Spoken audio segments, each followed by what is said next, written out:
If you ever have problems with maybe losing the basketball, your handle's feeling off, or maybe you're looking for a way to make your moves faster or advance them, take them next level and expand what you can do with them, I've got one simple tip that will help you take all those things next level, fix all those problems, and much more. Coach Jesse Minshew with Get Handles Basketball, where I show you how to play like the pros. If that's something you're looking to do, make sure you click that subscribe button and that little bell icon so you can catch the newest videos. And if there's any other part of your handles or your game that you're looking to improve, make sure you check out my channel. I probably got a video on it already, but if I don't, leave me a comment down below and let me know. So what is this secret?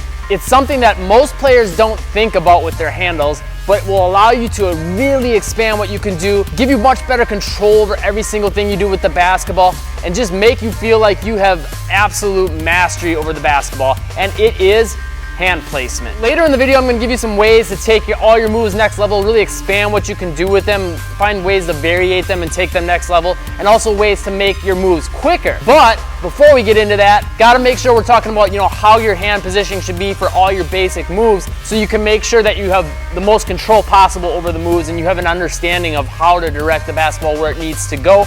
These tips will instantly help you improve your handles. So the very first thing that we want to talk about is the end position of your hand placement for all your moves. So on your crossover, typically your hand's going to be this way, facing this way, okay? For almost all these that I'm going to show you, the basic principle is whichever direction your palm is facing, that's what direction the basketball is probably going to end up going. The only thing that might change it a little bit is if you curl your fingers. So if I had my palm facing this way on a release of a dribble, and I don't put a whole lot of finger curl into the snap of the dribble, it's gonna go straight up and down. But if I curl my fingers in more, it's gonna push it across, okay? Pretty much the same palm position, but by curling my fingers, that's gonna affect where the dribble ends up, okay? So one little tweak can completely change the dribble from a regular dribble to a crossover. Typically though, the guideline I give most players is whichever direction your palm is facing is where the dribble is gonna end up. For your crossover, it's gonna be more of a side to side motion, right? You want a kind of a 45-degree angle towards the ground, unless you're doing more of a push crossover where you're pushing the ball across and directing it down. Now that's something a little more advanced that we're going to talk about a little bit later. But your behind the back would be exactly the same if you're doing more of the flat back stationary. Hand positioning is the same, it's just behind your back on the release. That's the only difference. You're between the legs, same thing. Almost the exact same position. Almost all your crossovers, you're between the legs from the back, same thing. Couple other moves that are going to be different though would be like your pull back dribble, right? Your hand's going to be facing this way, it would pull the ball back this way. You want to roll the ball forward to push it more forward, it would be this way. Now again, even with those types of dribbles, you can more push it forward and then extend down at the last second. Something again that might take a little more time to get down. Other ones that are going to be a little bit different though are going to be your wrap behind the back, where you're trying to wrap the ball forward. On that one, your hand positioning isn't going to be here. You're going to bring it more across to the side of your body, and your palm's going to face this way, so you can direct the ball more forward and start covering ground. The final two that are going to be a little bit different than your typical moves are going to be your inside out and sham gods and your spin move. So on your inside out or your sham god, you're going to end with your hand in this position to pull it back, right? So in the sham god,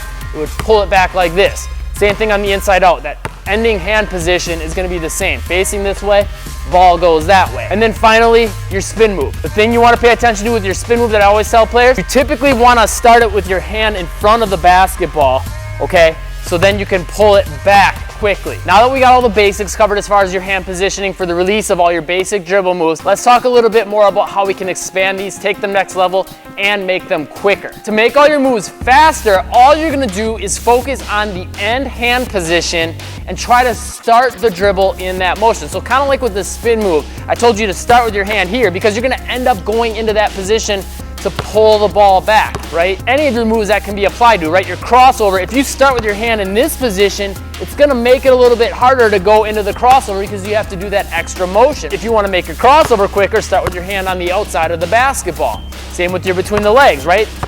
It's that same ending hand position, so the same concept would apply. For your wrap behind the back, you're gonna end up pulling the ball back first, right? And then going into this position. So that one's gonna be slightly different. For your wrap behind the back, like the spin move would start with your hand more in front so you can quickly wrap it behind, or to make it even quicker, you could do a move where maybe you cross it over and set it up so it's back here already, so your hand can already be in this position to wrap it forward. That's one way to make it even quicker. Same thing with your inside out dribble, right? Instead of starting with your hand all the way out here, if you want to make it quicker, maybe start with your hand a little more on top of the ball so you can quickly get back to this position and pull it out. You won't sell the fake quite as much, but you will make the move quicker. Same thing with your sham god. Don't start with your hand here and then you have to rotate it over. Start with your hand here on the basketball so you can instantly pull it back. Quick thing you can put into your moves to make them all a lot more quick. Next, let's talk about how you can expand all your moves, take them next level, and do some unique new things. But before we get into them, click that like button if you're digging the video so far. All right, to me, this is where things start getting really cool and creative, and you can do some different things with your moves. The first thing you can do to kind of change your moves and take them next level is tweak that ending position. So an example would be like your inside out dribble. Typically, you practice or think about it probably being more side to side, so your hand's here. But you can really change it by changing that ending hand position just a little bit. You go here, you can do it more on the move to attack to the basket. Change that ending hand position to more here, and you can do it more for a step back like this. So by ending those hand positions, you can start to play with different angles to attack, and also it'll give you a better understanding in game situations. Okay, I gotta change my palm positioning a little bit because I know the gap isn't, right here to get into the lane. I gotta get this way more, right? And you can see the openings and have a better understanding of how to direct the basketball where it is you wanna go and make those little adjustments. One other quick example would be like the behind the back. On the behind the back wrap where you come forward, again, you can wrap it more tight to you. You could wrap it more a little bit to the side. You could wrap it more all the way back to this hand by changing that ending hand position from here to here to here. You make that change, it's gonna really dramatically change where the basketball ends up. One final one I wanna give you, because it's a really good one to keep in mind, would be your spin move.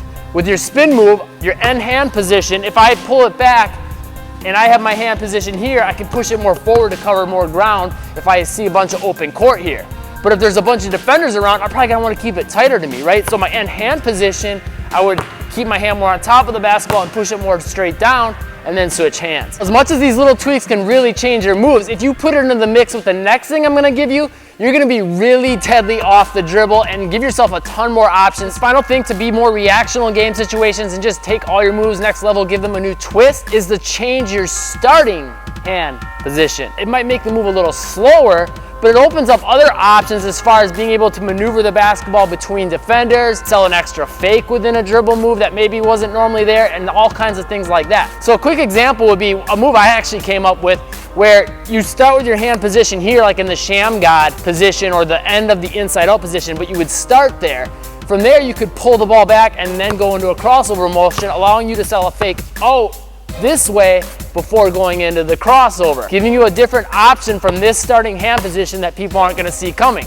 Now, I know maybe if you're watching this, you're thinking, that looks kind of weird. Is that a carry? As long as your hand doesn't come over halfway under the basketball on this side, anywhere really, as long as it's halfway around the basketball or more up, you're good to go. Another example would be your between the legs.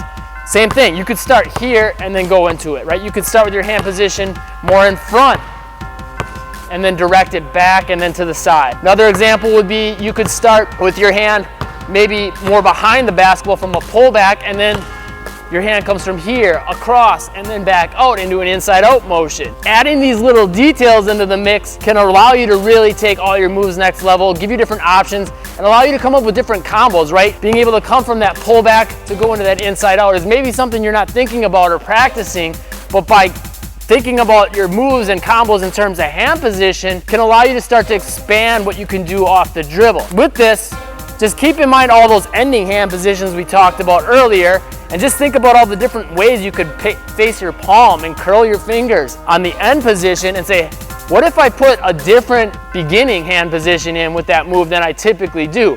And see what you come up with. And I guarantee if you do this, you're gonna have a much better awareness of what you're doing with the basketball, open up a ton more options, and it just makes dribbling a heck of a lot more fun. If you thought these tips and secrets are cool and you want another way to really take your handles next level fast, I've got a way for you to develop sort of an extend tight type of handle. You'll see what I'm talking about in a second, but it's a workout that develops moves in an extend tight type of way through some really unique drills that you probably haven't tried before. Just click the top link in the description down below. I'll send you that workout for 100% free. It's called the Defender Destroyer Workout. It's already helped thousands of players, and I'm sure it'll help you too. Just click that link, pop in your email, and I'll send it to you right away for free. And if you found this video helpful, do me a solid. Make sure you hit that like button, subscribe, and click that bell icon so you can catch the newest videos the second they come out. Also, check out this video and this playlist, you're gonna dig those as well, I'm sure of it. Thanks for watching, stay tuned for more, and make moves today.